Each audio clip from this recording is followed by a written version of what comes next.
তো এবার ইলিশের লেজ ভর্তাটা করা যাক, তার জন্য একটু পেঁয়াজটা বেশি দেই, কাঁচামরিচও দিতেছি,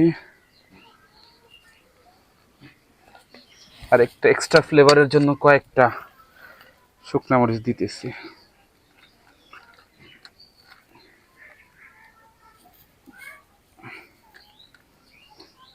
ওকে, দেখতে থাকেন আপনারা। আর এই তো সেই লবণের ভালোবাসা, এটা ছাড়া তো সবকিছুই মনে করেন মানে বৃথা।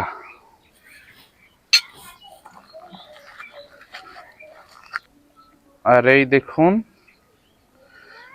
সর্ষের তেল দিতেছি, আর এটা এত সুন্দর ঘ্রাণ, মানে না দেখলে বুঝতে পারবেন। একটু দেখাই দিই, লোভ হোক আপনাদের, দেখুন। আর এই সেই ইলিশ মাছের লেজগুলি দেওয়া যাক, একটু খাইয়ে দেখি না। আর সর্ষের তেল তো ভাজা হয়েছে, তো এটার আরো বেশি ঘ্রাণ আছে।